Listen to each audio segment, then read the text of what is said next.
Farmer. Muzima.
Ndowooza abamu bakosa ebiragalalagala nga bamanya enjaga biki ebyo kikireeta abantu kaje kuleeta obutemu mu kitundu. Bamusanze mu nju okumutta. Bamusanze mu nnyumba y'omukyala nga yabudde mu muzigo yaddemu y'omukyala we bamuddidde. Y'omukyala ali luda? Ali ku kiriniki mu kitundu ky'Endawula. Omulambo okusinziira ku mulambo bagusazeesaze wansi bagufumise n'ensigo bazinyize kitegeerekeka ayinza okuba nga nga bagamba ki? Nga banga nti mutabani waafudde bamufumise ebiso. Mugenzi omutuukako? Anti kati naagamutuukako embeera. Mami yali tasobola okujja okuŋŋamba ne tujja ne musingana ku buliri. Namaze omusingana ku buliri. Mami nanga tumwambaze tumutwale mu ddwaliro. Kati otamaze okumwambaza essaati, mama naŋŋamba mukwate ku mutima. Bwe namukutte ku mutima ng'omutima tegukola. Mama n'akola ki? Ne mwana Mukiibi ng'afudde. Okola ki? Umulambo nalabye nga muno mulimu ebyovu mu nnyindo ne mulimu ebyovu. Eno wansi nga ndaba batonya omusaayi kale seetegeeza okwetegeeza neetegeeza eri waka. Ndaba wano wava omusaayi wano omusajjawo.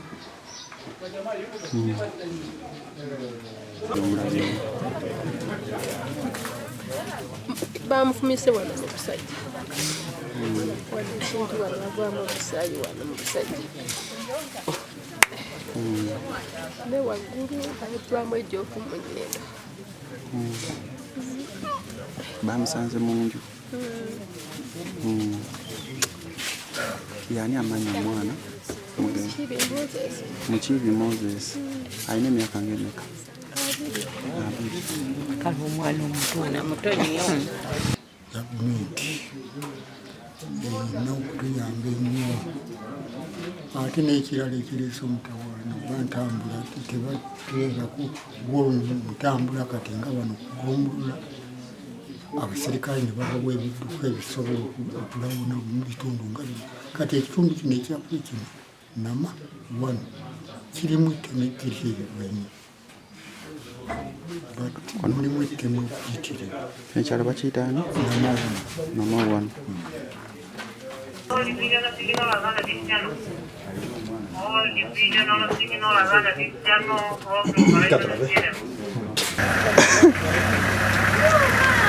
Hey! Kusate umana hizi. Abantu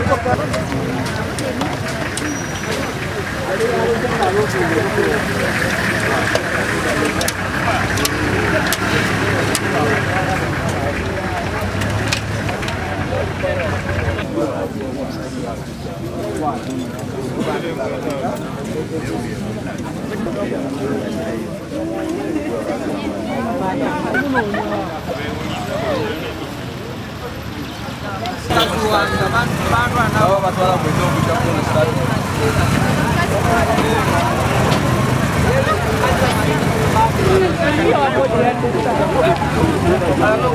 Kwe kutera kisa kuyeyo kubuka. Ozo bwali bita wali wabikwate.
Friday. Ekifaananyi kirina bayibuli tebanga bisanga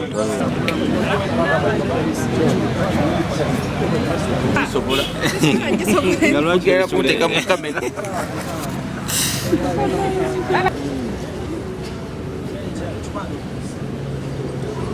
ggombolola ebyakumunye okukulembera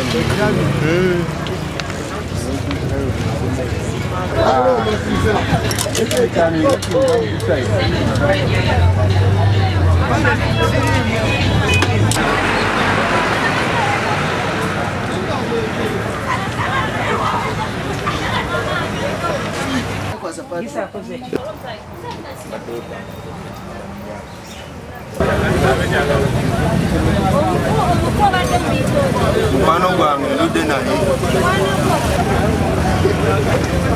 naye afande naye ayagala abantu basooka bawere wano wemba mugenza faresi mulina okozesa shapuliisi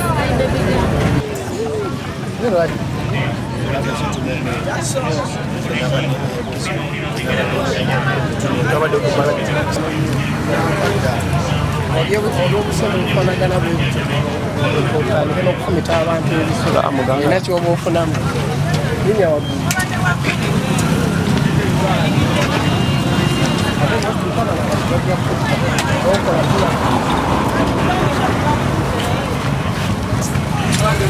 Amannya go gwani Isaacani Lure Chichi bakwatidde ki mbayirizibwa nze nafumisira abantu omusajja atunkuba bidongo nkomyewo ku makya nebbala mwembadde njulira ate mama gwani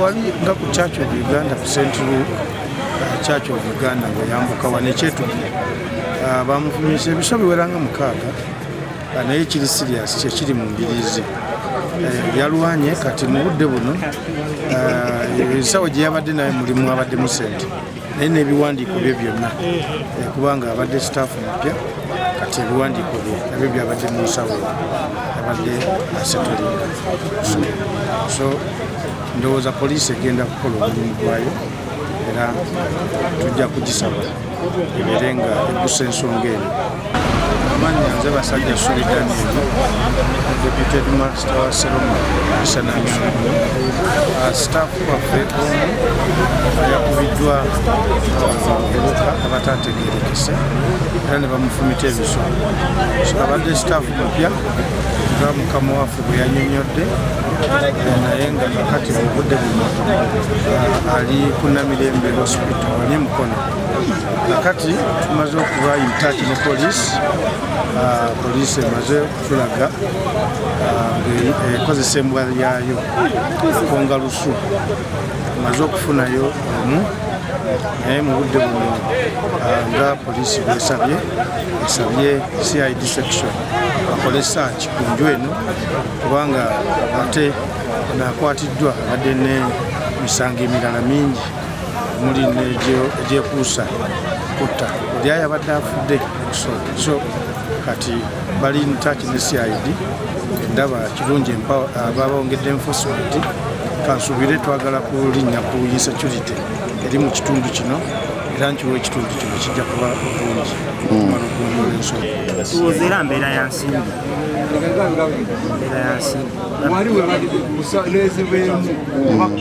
bagala sente tono baadde bamwagalako sente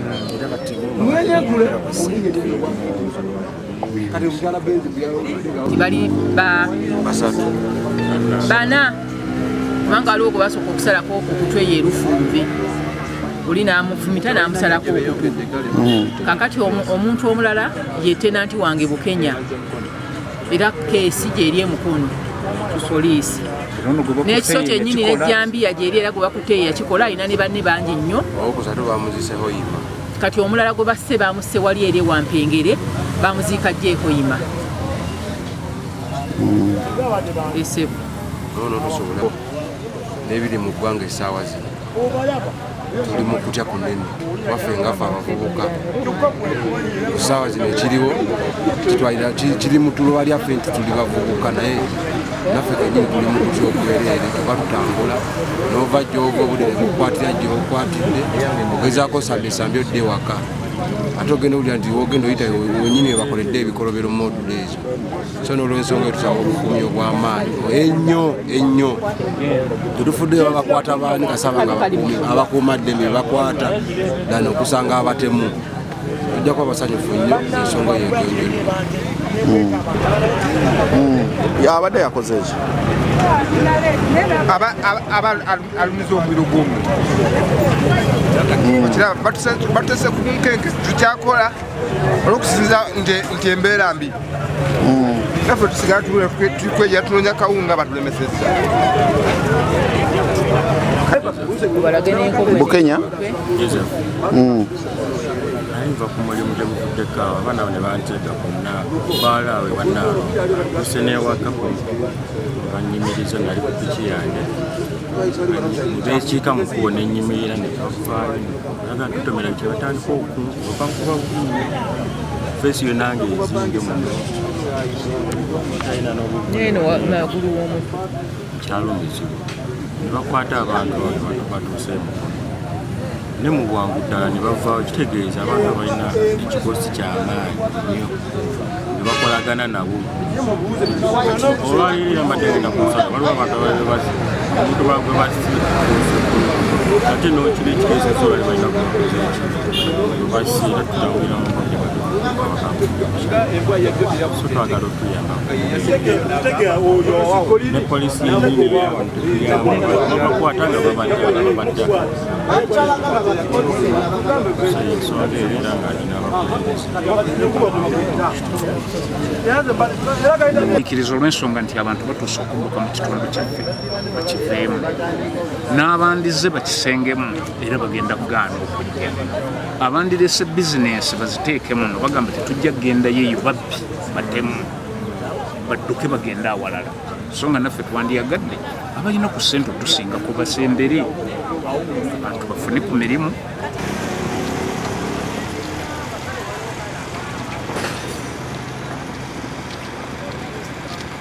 mmwe bamutaga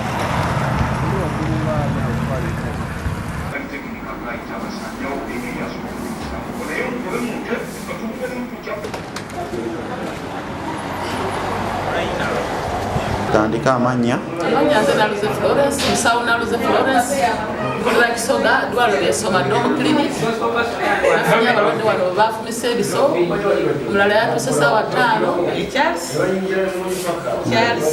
tumusime Charles yatuuse ssaawa 5 nga bamufumise mu Mbirizi nga bulidinga nnyo ne tumutunga naye later on ne tumulufaringa Mulago.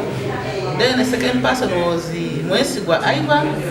That one we arrived at 2 a.m. Naye nga bamwasolidde bamufumise okugulu. Here we are treating him, he will be okay. He's 17 years. then Dan Kirya yalipotinze saawa 2 ez'okumakya nga bamukubye ennyonnyonnyo feesi balwanye n'omubbi nnyonnyonnyo ne bamukuba mumwa feesi yonna ng'enzimbe emikono ekifuba omubiri gwonna nga teyawula naye yinza also treatment yinza improve ate yinza ewaati waffe wano ewa security wano yatukuuma then the rest katuko twasindise emulago yali mu critical condition. That one we are following up naye ngali mulago right now. Obubbi bungi nnyo mu Kisoga wano bungi nnyo ddala. Obunkenke bungi nnyo kubanga yatukidde ku bunkenke bonna batutadde ku bunkenke bweritoke mu area. Erinnya lyange Nsekitto Robert mwogeze eddwaliro ly'e Rona Kisoga. Kumakya ga leero saazi badde 9 kitundu ngenze ne driver okukima omukyalo w'okulongoosa eddwaliro ly'Ekkojja ery'Entenjeru.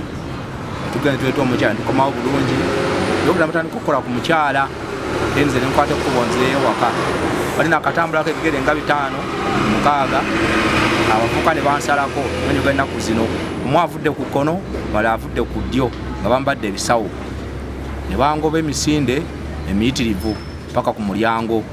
Ekintaasizza kimu nti omukyala abadde stede lukonkonye mangu naggulawo. So embeera bwetyo weeri saidi ekisoga ebyokwerinda si birungi eby'embi bitabuse era wiikendi ku ddwaliro mufunye abalwadde abasoba mu 5 badde nga bajja babafumise mu lubuto babafumise mu mugongo. So embeera y'ebiso ezeemu kubanga n'ekiro ekyakesezza olwaleero bagenze wamukozi munnafoomu ne batandika okukoona ennyumba ye nga baagala ndowooza okuyingira ndowooza ennyumba yagikosa seminti mpa kikyabalemerera ndoza ne bakola ki babadde mu nnyumba ne balekaana ne badduka kitegeeza bayinza okuba nga balina n'ettindo. Kino ekikwekweto kyetaagisa poliisi. Olunaku lw'eggulo poliisi y'Ekisoga yatandise okubeera ng'enoonya abantu kutandika ku ssaawa 4 ng'etaayiza abantu naye ate nze ngenza okuva awaka omusirikale nga nnoonya nga waliwo omukyala w'okulongoosa okujja ku ddwaliro ku ssaawa 10. Tugenza okulaba twawukanye ne munnange gwe tubeera naye ekiro nga tukola ku emergency ye bamugobye mpaka waka naye nze nninze mpaka 11 ndyoka nva ku ddwaliro nenzira awaka olw'okwebeereramu olw'okutya omuntu asobola okuyuza ebyenda nadduka n'agenda notasobola kufuna bujjanjabi bumala obulamu bwo ne busaanawo awo ate nga tulina abaana kusinga baba baagala ssente sina ssente kubanga waliwo n'omwami gwe basse pikipiki ne bagimulekera ne batwala kasimu nga kitegeeza nti bo baagala kulumya bulumya bantu si ssente kubanga abantu era abalina ssente osobola okugamba nti waagundi twandibali tugamba nti abalumba bagagga naye tebalumba bagagga buli muntu yena gwe basanga bamufumita. Waliwo n'omwana wa paasita ziringa 3 ebiso byatandise mu kitundu kya Fara Kisoga ne mukozi munafu omuguluga naye wa boda bamufumise mu ssaawa nga 5 nebakora okufuna obujjanjabi obusookerwako naye ate embeera eyongera okuba obubi ne bamwongerayo bamukute mu labo naye tugeza okubaesimu ne batugaba bamukute mu theatre mukolaki mulongoosa bafumisa abantu ab'enjawulo bangi. Waliwo ne defense w'Ekisoga wano bamwetadde bamufumise n'abantu ab'enjawulo betuwulira n'omulala bamutira ku Kyetume ye twamuwedde bamufumise. Kale twetaaga ekyamazima gavumenti eveeyo eyongere ku byokwerinda mu kitundu kyaffe. Ekitundu kino katuli ku bunkenke buli omu yaliikirira munne kati toffe twakolanga oluusi n'okuka ssaawa nga 1-2 ng'okyaliwo okuwano naye kati tokyasobola kwesala ssaawa 1 ng'okyaliwa mulimu wano.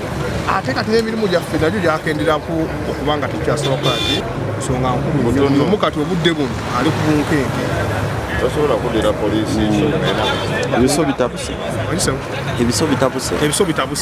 ebiso bitabuse naddala wano ate mu mukono kirabika kigenze wala kuba kati kifuusi kya buli kanaku batumanyi nti oba nti waliwo okwelumangana mu bantu abamu tulowooza nti beberumanganya ne bakola ebintu ebyo naye kigenze wala kati kubanga buli gwe basanga bakola ki bamufumita ate tebaliiko kye baagala nnyo kyamaanyi bakusaba ssimu na ssente oba tuyina era bamaliza oba oyina ng'obawadde era bamaliza bakoze eki babafumise. Kati bannaaye batwongere ku bukuumi. Amanya gange nze Musisa Nkumbi nanze chairman w'omuluka guno ogw'Ekyetume. ekyamazima tufunye ebizibu bingi naku 2 zokka batutira omuvubuka waffe omuvubuka abadde yasenga ku kitundu kino nga talina buzibu bwonna omuvubuka abadde musuubuzi wa buveera nga muntu mulungi wampisa nnungi atagamba yakola bulungi emirimu gye era talina buzibu bwonna nekyatwewunyisa bwe bamutaayiza ne bamutta era ekifo kino kyennyini kyetulimu kino kyekifo we bamusanga ng'amaze okuttibwa olwekyo ate mu kiseera kyekimu awaita olunaku lumu ate n'omulala ne bagezaako era okumutta nga ali ku kitanda nga bamufumita ebiso naye kale twakitegeddeko nti embwa zazze ne zikola omulimu gwazo ne baba nga abateeberezebwa basobodde kubanga babafuna naye tusaba omukulu akulira polisi y'e Mukono polisi yaffe y'ekyetume enfu polisi y'ekyetume enfu teyambye bino ebizibu byonna byetufuna teyambye abamu ku baana bano abakoze ebizibu bino babadde era bakwatibwa ne batwalibwa ku polisi naye nga polisi teyambye wadde akatono kwekulanga kati ebintu bigenda bikula buki bikula bukuzi baba polisi y'ekyetume banansonyiwa naye nga nze kyensa polisi y'ekyetume nfu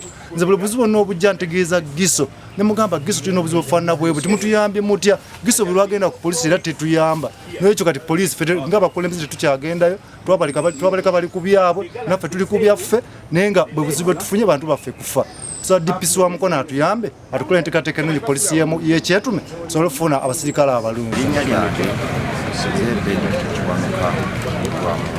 ssentebe w'ekitundu kino embeera etutabuseeko oba abantu abeeyongedde okuyingira mu kitundu ate abavubuka abasinga tebaagala kukola bakozesa enjalaga ebiragalalagala tebagambwako beekweka mu bisekuusi olutalo tuliko lw'amaanyi so embeera etabuse obutemu bungi abantu babbibwa buli lunaku tulwana kyesoboka naye twetaaga twongera okukwatagana n'abasirikale batuyambe babayonyi ffe ng'abeerusi tuli betegefu okukolagana ne poliisi n'aba security officers abalala tulabe ng'embeera tulikaka muta omuwala gwe baali naye yadduka n'adda ku bbaala n'abagamba mwangu we gwe mbadde naye bali mu kumuta omusaayi gumugwamu bamufumisa naye ekituluma nnyo ku kitundu ye poliisi y'ekyetume lwogiwa lipooti ku bantu abo be batta